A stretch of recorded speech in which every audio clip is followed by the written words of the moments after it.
Bonjour tout le monde, c'est Maud, on se retrouve pour un nouveau point de lecture dans lequel je vais vous parler de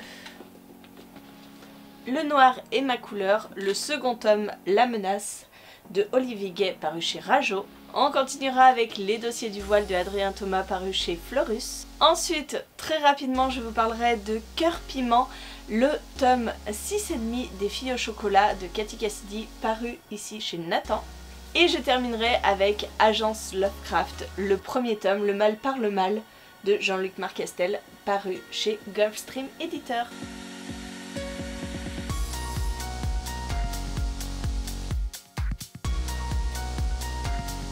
Allez, on commence tout de suite avec Le Noir et ma couleur, le tome 2. J'ai fait traîner cette saga depuis très longtemps. J'avais lu le tome 1, que j'avais bien aimé, mais bon, on était quand même sur des très gros clichés de la littérature jeunesse, avec le bad boy, la fille sage et intelligente qui finalement se révèle être une... alors c'est pas une sorcière, mais c'est une personne qui contrôle les couleurs. Voilà, c'est une magie des couleurs.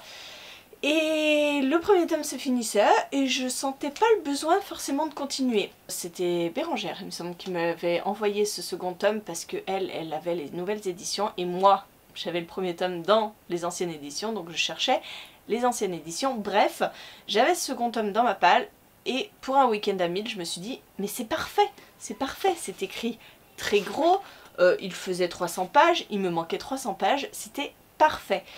Et je suis très contente d'avoir lu ce second tome parce que ça m'a donné envie de continuer. Autant le premier tome, j'avais vraiment trouvé qu'on était dans les gros clichés de base, autant ce second tome, je l'ai plutôt bien apprécié. J'ai trouvé qu'on approfondissait un petit peu plus le nouveau don de Manon, qu'elle se découvre. La relation entre Manon et Alexandre était peut-être un petit peu plus profonde. J'ai bien aimé ce second tome, ça se lisait tout seul. J'ai envie de continuer parce que j'ai envie d'approfondir un petit peu toute cette histoire de couleurs parce que je trouve ça du coup plutôt original et j'ai envie de savoir ce qui va se passer par la suite. Maintenant il faut juste que je trouve les anciennes éditions et ça c'est pas gagné. Je continue avec Les Dossiers du voile que j'ai aussi lu durant un week-end à 1000 parce que pareil il est quand même écrit très gros, très aéré. Et il fait bien 420 pages. Hein. Et c'était un Adrien Thomas que j'avais envie de découvrir, que je n'avais pas encore lu. Et encore une fois, j'ai passé un super moment. En même temps, pour toutes les lectures dont je vais vous parler, j'ai passé un super moment. C'était hyper agréable, hyper fluide. J'aime beaucoup la plume d'Adrien Thomas. Ici, nous allons parler du voile. Nous sommes à Paris. Et il y a un grand secret, hein. Les humains ne doivent pas savoir que des créatures fantastiques vivent à leur côté. Donc il y a ce voile qui ne doit absolument pas être levé. Il ne faut pas que les humains découvrent tout ça, sinon ça va être l'anarchie. Nous allons suivre Tia, qui est lieutenant de police dans la brigade de régulation des espèces méta-humaines. Donc son rôle en gros c'est de faire en sorte que le voile ne soit jamais levé. Elle gère un petit peu tout ce qui est affaires étranges où justement des méta-humains sont concernés. Et Tia, elle a une histoire bien particulière puisque c'est la fille aînée d'une famille de sorciers. Donc voilà, Tia normalement aurait dû être celle qui prenait le relais dans sa famille, sauf qu'il y a certains événements qui se sont passés et finalement elle se retrouve lieutenant de police et c'est très bien pour elle. Elle a plusieurs enquêtes en cours et je ne vous en parlerai pas plus, je vous dirai simplement que j'ai été hyper heureuse de me plonger dans ce roman parce que c'est très facile d'accès, voilà, on plonge dedans et direct on est dans l'ambiance, on est dans ces affaires étranges, ce mystère autour des méta-humains, on découvre les particularités des créatures, voilà, qu'on connaît, qu'on a déjà vu dans d'autres romans. Mais voilà, avec ce secret, ce voile qui ne doit pas être dévoilé. Et on est dans ces enquêtes, on est dans ces mystères. Et on voit que ça commence à partir en vrille et que le voile est de plus en plus fin. Et que certains s'appliquent forcément à vouloir le lever. Bref, c'était super, j'ai beaucoup aimé l'univers. J'aimerais bien qu'il y ait un autre roman dans cet univers-là, je suis pas sûre que ce soit prévu, mais ce one-shot se suffit à lui-même, c'était très addictif et plutôt original. Et j'ai beaucoup aimé le personnage de Tia, vraiment, une femme forte, indépendante, libre, qui est arrivée à faire des choses incroyables, simplement pour être libre, justement, et ça c'est une force de caractère que j'ai beaucoup appréciée.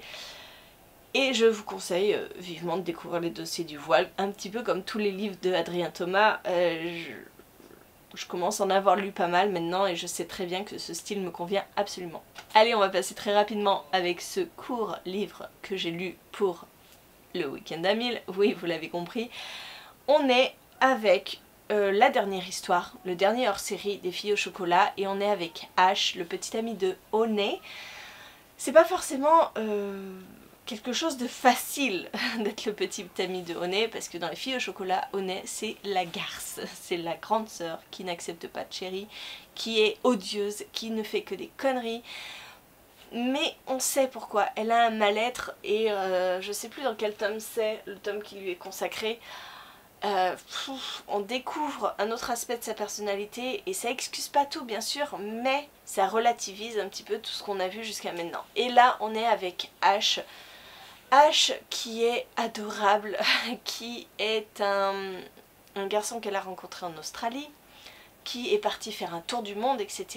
Et Honey lui manque et voilà, on va suivre ses réflexions et c'était tout mignon, c'était une belle conclusion. Un petit peu comme toutes les autres filles au chocolat. Je vous ai assez bassiné avec cette histoire, lisez les filles au chocolat. Et voilà, c'était mignon, c'était sympa. Après, je me souviens pas de tous les détails, mais j'ai passé un bon moment. Et enfin, on termine avec Agence Lovecraft, qui ne sort qu'en septembre, le 9 septembre. C'est un envoi que j'ai eu de la part de Gulfstream Editor, donc merci de m'avoir fait confiance, j'ai adoré cet univers. On est avec des jeunes gens un petit peu partout dans le monde qui se retrouvent poursuivis pour des choses qu'ils ne comprennent pas, ils sont différents et ils vont être abordés finalement par l'agence Lovecraft qui va leur expliquer qu'ils sont en effet différents et que leur pouvoir pourrait être susceptible de détruire le monde. Donc il va falloir qu'ils les contrôlent et qu'ils ne sont pas forcément tournés vers le mal. Il faut qu'ils deviennent bons et qu'il y a des moyens pour ça. J'ai beaucoup aimé. On est dans l'univers de Lovecraft. Voilà, on a des termes, on nous parle du Stulu. On nous parle de choses de cet univers-là que je ne connais pas parce que je n'ai jamais lu Lovecraft. J'attends mon intégrale avec impatience que Nemos avait fait en campagne Ulule et qui doit arriver pour mi-septembre. Je l'attends avec impatience pour découvrir cet univers. Mais voilà, c'est le folklore. Moi, je connais quand même quelques petits trucs, même si je ne les ai pas lus. Et on est là-dedans. L'ambiance est pesante, elle est stressante, il y a des créatures très étranges. Au début c'est un petit peu dépaysant parce qu'on va suivre chaque personnage, ces ados qui ont un pouvoir, on va les suivre chacun dans leur fuite pour échapper à ceux qui cherchent à les attraper. Et au début on se dit mais qu'est-ce que c'est que ça? On comprend pas grand chose parce qu'on ne les connaît pas, on ne sait pas pourquoi ils sont là, qu'est-ce qu'ils ont, pourquoi. C'est très introductif parce que au début on est plongé dans l'action, ça va à 1000 à l'heure, mais on ne comprend pas la généralité de tout ça. Et puis petit à petit, lorsqu'ils se regroupent et qu'ils sont contactés par l'agence Lovecraft, voilà, comme eux, on comprend les tenants, les aboutissants. Et c'est très addictif, il est tout court, franchement, c'est un concentré d'action ce livre, dans un univers de Lovecraft, un univers d'horreur, avec des créatures qui veulent dominer le monde, bref, un concentré vraiment d'action et une ambiance très particulière. Vraiment, je vous conseille de le découvrir en septembre, moi j'attends la suite avec grande impatience. Voilà, c'en est tout pour cette vidéo. Je vois ma batterie qui commence à clignoter, donc il est temps que j'arrête. Merci de l'avoir regardé jusqu'au bout. N'hésitez pas à me dire en commentaire si vous avez lu un de ces livres, ce que vous en avez pensé. N'hésitez pas à me dire tout ça. Et moi, en attendant, je vous fais des gros bisous. Je vous souhaite une très bonne journée, de très bonnes lectures et je vous dis à très bientôt pour une nouvelle vidéo.